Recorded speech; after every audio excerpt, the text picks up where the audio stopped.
Good afternoon. South African police have issued an arrest warrant against Winnie Mandela. The news broke this morning as her husband Nelson Mandela was leaving Melbourne to fly to Sydney for the final leg of his Australian tour.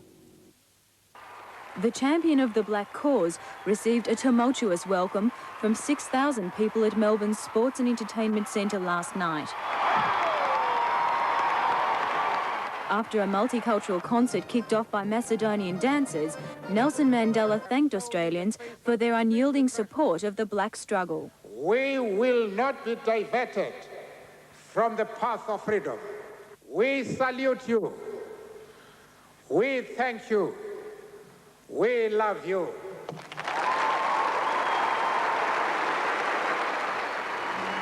Viva Mandela! Viva Mandela! In brilliant spring sunshine this morning, Nelson Mandela prepared to say goodbye to Melbourne. But news that a warrant had been issued for the arrest of his wife Winnie took some of the sparkle off the occasion. An arrest warrant for your wife has been issued this morning. What for?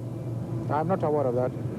No, I have no information whatsoever about that. Do you have any response there? Well, I can't respond to something I do not know. The warrant has reportedly been issued after Winnie Mandela failed to appear in a Johannesburg court to answer questions about her business dealings.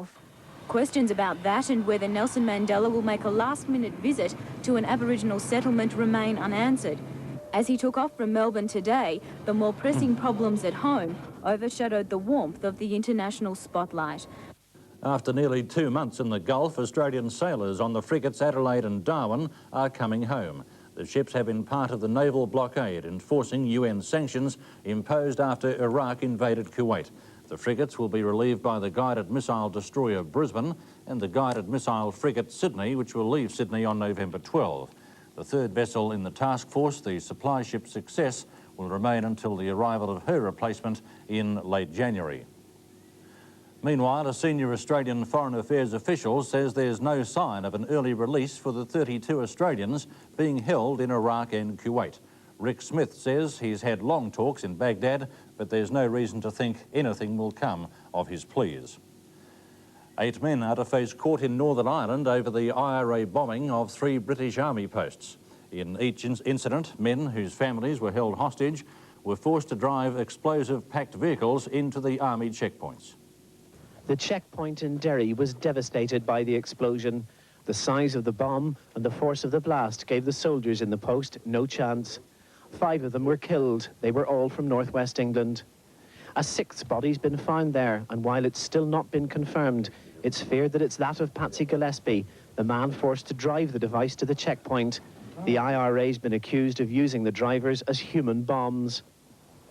A pub right beside the post was wrecked, and among the debris at the checkpoint were the flowers left by local people in memory of all those who died. There was extensive damage to a nearby housing estate. The Protestants and Catholics who lived together there raised money over 2 years to build a community centre. Now it'll have to be rebuilt. Of the 3 bomb attacks yesterday, only at an army barracks at Omagh in County Tyrone did the device fail to explode. The man forced by the IRA to take the bomb and whom they tied to the driver's seat talked today of what he called his nightmare. He described how the terrorists broke into his home and how a gun was put to his head while his own camper van was loaded with explosives. 8 men were arrested yesterday by Irish police in County Donegal. Some were held at Buncrana, not far from Derry. 6 of them will appear in court in Dublin later tonight.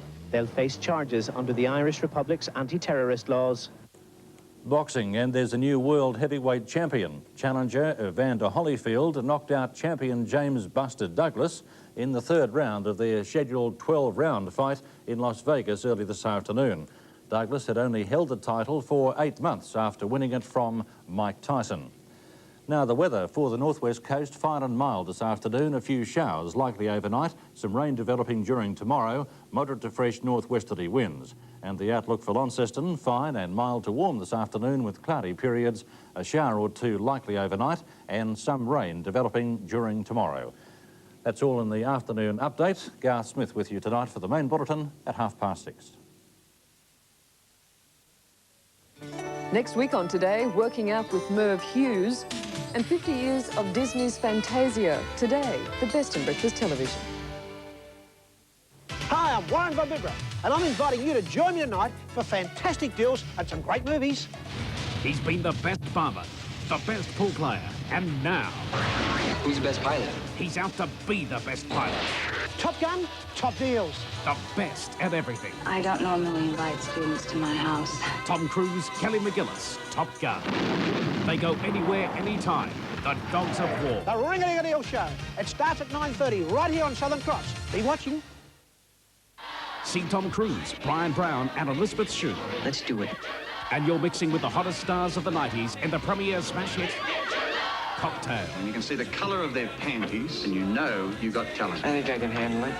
He wanted women. He wanted fame. Your sexy little smile's not going to work this time.